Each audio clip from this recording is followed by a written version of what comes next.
This is an ABP Life podcast. Narendra Modi 3.0 का कामकाज शुरू हो गया है। विभागों का बंटवारा हो चुका, मंत्री बनाए जा चुके हैं और सरकार ने अपना कामकाज उसी रफ्तार से शुरू कर दिया है। सबसे अधिक चर्चा मंत्रिमंडल में जिस राज्य की हो रही है वह है बिहार। बिहार ने भाजपा को और एनडीए को ठीक ठाक सीटें भी दी, जबकि उसका सबसे मजबूत दुर्ग उत्तर प्रदेश ढह गया और उसी मुताबिक नरेंद्र मोदी ने 8 सांसदों को बिहार से मंत्री बनाकर बिहार की झोली भी भर दी है। मैं हूं व्यालोक और इस पूरे मसले पर बात करूंगा मैं वरिष्ठ पत्रकार शशि शेखर जी से। आपका बहुत बहुत स्वागत है। धन्यवाद व्यालोक जी। बिहार की पूरी चर्चा हो रही है, कई सांसदों को मंत्री बनाया गया बिहार से, लेकिन इसमें एक मजेदार बात जो देखने को मिली है कि नए चेहरों को पुरस्कृत किया गया है, वहीं कई पुराने चेहरों को आराम दे दिया गया है। जैसे रविशंकर प्रसाद को नहीं बनाया गया, रूडी तीसरी बार की सरकार में भी चूक गए। कैसे देखते हैं इसको? जी, इसमें एक नाम मैं और जोड़ता हूँ, राधा मोहन सिंह, जो काफी वरिष्ठ नेता है और पहली बार जब 2014 में मोदी जी आए थे तो उनको कृषि मंत्री बनाया गया था। तो इस बार उम्मीद थी कि उनको भी मौका मिलेगा, लेकिन नहीं मिला। खैर, ये प्रधानमंत्री का विशेषाधिकार होता है और दूसरी बात ये भी है कि स्थानीय राजनीति को भी इसमें देखा जाता है, सारे समीकरण देखे जाते हैं और उस हिसाब से देखा जाए तो जैसे राजभूषण चौधरी मुजफ्फरपुर से जो मिनिस्टर बनाए गए, ये काफी युवा लोग हैं, युवा लोगों को तरजीह दी गई है और ये भविष्य है। मतलब यही लोग भाजपा के कहले या एनडीए के कहले भविष्य है, क्योंकि 3 अलायंस है ऑलरेडी यहाँ पे, जेडीयू, एलजेपी और हम। तो इस वजह से भी सबको एकोमोडेट करना था।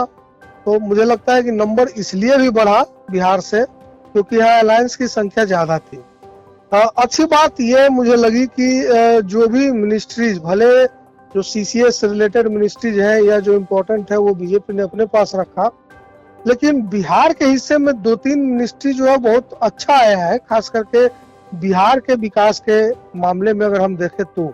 जैसे ललन सिंह को वो बनाया गया है मत्स्य और पशुपालन का विभाग का मंत्री, या चिराग पासवान को बनाया गया है कृषि एवं खाद्य संस्करण प्रसंस्करण मंत्री, जिसकी जरूरत बिहार को बहुत ज्यादा है। तो इसका लाभ बिहार कितना ले पाता है ये समय बताएगा, लेकिन एक उचित अवसर बिहार के पास है कि वो इसको अपने विकास के लिए इस्तेमाल करे। और भाजपा की राजनीतिक मतलब अगर दृष्टिकोण से देखे तो भी इसको ठीक कहा जा सकता है कि भाजपा ने आने वाले समय को ध्यान में रख के यहाँ पर जो चुनाव किए हैं या जो मंत्री पद बांटे हैं, उसका फायदा उसको अगले ही साल होने वाले विधानसभा चुनाव में भी मुझे लगता है उसको भी ध्यान में रखा गया। जैसे राजभूषण चौधरी को शायद इसलिए बनाया गया क्योंकि वो काफी लोकप्रिय नेता है और वीआईपी के जो कथित सन ऑफ मल्लाह, स्वयंभू सन ऑफ मल्लाह जो कहते हैं अपने आप को मुकेश सहनी, उनकी एक बड़ी काट के रूप में वो मुझे लगता है उत्तर बिहार में उभर कर सामने आएंगे। तो ये निर्णय मुझे लगा कि ठीक है, भाजपा के लिए भी ठीक है और बिहार के लिए भी ठीक है।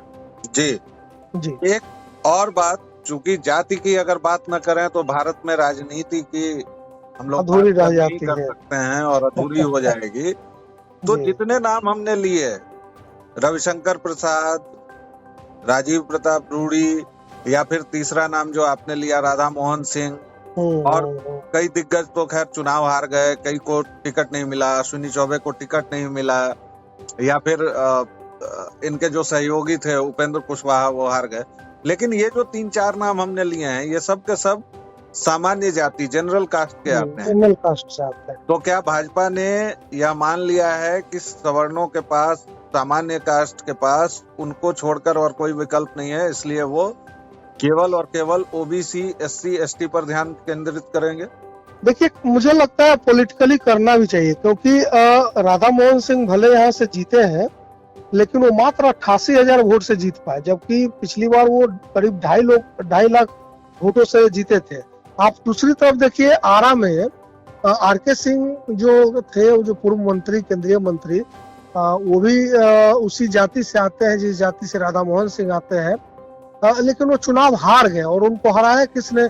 कम्युनिस्ट मतलब भाकपा माले ने। जी, माले ने, जो जी शायद 80 के दशक के बाद पहली बार संसद जी में जी पहुंचेंगे। जी, और 2 सीटें जीती है उसने जी। यहाँ, काराकाट भी और आरा भी। और काराकाट में आप देखिए तो पवन सिंह दूसरे नंबर पे रहे और वहाँ मुझे लगता है कि उनको अपनी जाति का भरपूर समर्थन मिला। और ये जातियां जो मैं कह रहा हूँ ये भाजपा के कोर वोटर एक तरह से माने जाते रहे हैं। लेकिन बिहार में अगर जो वोटिंग पैटर्न रहा, बिहार में भाजपा ने, एनडीए ने ठीक ठाक प्रदर्शन किया, लेकिन फिर भी उसको 9 सीटों का नुकसान हुआ है, जो हो सकता था कि शायद न होता, लेकिन या हो सकता था कि ज्यादा होता बशर्ते नीतीश कुमार एनडीए के साथ नहीं आते। तो बीजेपी को इस बात का अंदाजा है कि जो मूल वोटर है, जो जिताने वाला मतदाता है बिहार में, वो ओबीसी से भी अधिक महत्वपूर्ण ईबीसी है और एमबीसी, मतलब जो पिछड़े में भी अति पिछड़े लोग हैं या दलित हैं, वो डिसिसिव वोटर्स होते हैं। मतलब वो फाइनली तय करते हैं कि कौन जीतेगा कौन हारेगा, और ये ऐसा हुआ है इस बार के लोकसभा में। तो मुझे लगता है कि ये डिसीजन थोड़ा हार्ड है, लेकिन बीजेपी के राजनीतिक स्वास्थ्य के लिए जो है वो फायदेमंद ही रहेगा और उसको इस चीज का फायदा ही होगा। जैसे एक जाति के लोग नाखुश हैं इस वक्त कि हमारी जाति का रिप्रेजेंटेशन नहीं हो पाया बिहार से, अब आगे उसको हो सकता है कि वो एकोमोडेट कर ले, लेकिन जो चुनाव परिणाम निकला है, आया है इस बार का, उसके हिसाब से सर्वाधिक टिकट मिला था बीजेपी की तरफ से इसी जाति को, 5 टिकट शायद मिले थे, लेकिन जो परिणाम आया वो थोड़ा बिल्कुल अलग आया है। तो हो सकता है इस चीज को भी ध्यान में रखा गया हो बीजेपी के अंदर। जी। एक और सवाल ये उठता है कि अगले ही साल विधानसभा का चुनाव है। जिस तरह से नीतीश कुमार ने अपनी प्रतिबद्धता जताई है, हालांकि उनको लेकर मीम वगैरह बनने का सिलसिला जारी है, लेकिन उन्होंने काफी प्रतिबद्धता जताई और यहाँ तक कि वो मोदी के तरफ झुकने भी लगे थे, लगभग प्रणाम करने के अंदाज में। तो उससे लगता है कि अगला चुनाव भी ये लोग गठबंधन में ही लड़ेंगे। उसके हिसाब से मंत्रिमंडल को कैसे देख रहे हैं? जेडीयू के 2 लोगों को जगह मिली है। देखिए, अगला चुनाव जो है वो लड़ा जाएगा साथ में, ये तो ऑलमोस्ट जेडीयू ने भी कहा है और यहाँ सम्राट चौधरी भी बोल चुके हैं, विजय सिन्हा भी बोल चुके हैं, और उसमें भी महत्वपूर्ण ये कि नीतीश कुमार के नेतृत्व में लड़ा जाएगा। तो अगर ऐसा होता है कि बीजेपी मान लेती है कि नहीं ठीक है चीफ मिनिस्टर आप रहेंगे, बड़ा भाई वो अभी भी अगर बिहार में माने जाएंगे, तभी नीतीश कुमार एनडीए के साथ मुझे लगता है कि चुनाव लड़ेंगे। अन्यथा अगर उनको ये लगेगा कि उनके मुख्यमंत्री की कुर्सी पे खतरा है, तो शायद वो इस चीज से बचने की कोशिश करें। पहली बात। दूसरी बात, जो आप मंत्रिमंडल का कह रहे हैं, मैंने पहले ही कहा कि जो अब जैसे जीतन राम मांझी है या चिराग पासवान है, ये अलाई है इनके, तो ये लोग तो रहेंगे ही, और ये मुझे नहीं लगता कि चिराग पासवान कहीं जाएंगे इनको छोड़ करके। तो उसका फायदा मतलब जो 4-5% वोट का है वो होना है, वो होगा, लेकिन महत्वपूर्ण होगा उसमें जदयू का ही। वहां पे जो अभी का मंत्रिमंडल बना है, अगर कोई ये सोचे कि इस मंत्रिमंडल के कास्ट इक्वेशन के जरिए हम कुछ कर लेंगे विधानसभा चुनाव में, तो मुझे लगता है ये थोड़ा ज्यादा पॉजिटिविटी हो जाएगी किसी के लिए भी। मतलब ये मूर्खता के चरम तक पॉजिटिविटी पहुंच जाएगी।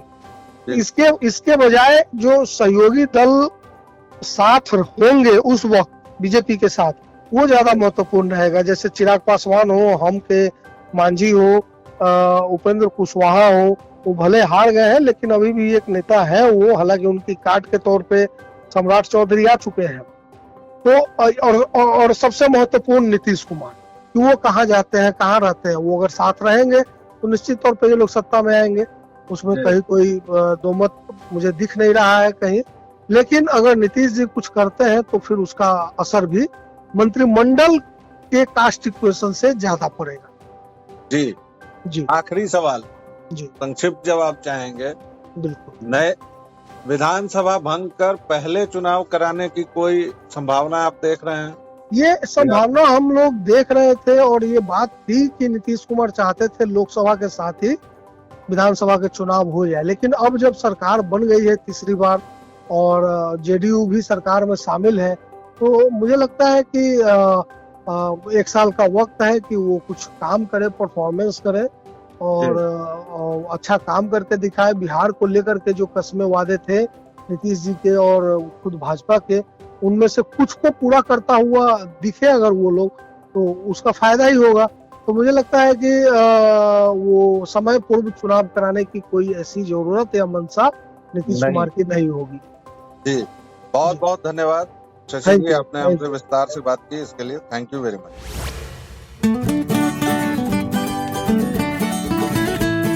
This is an ABP Life podcast.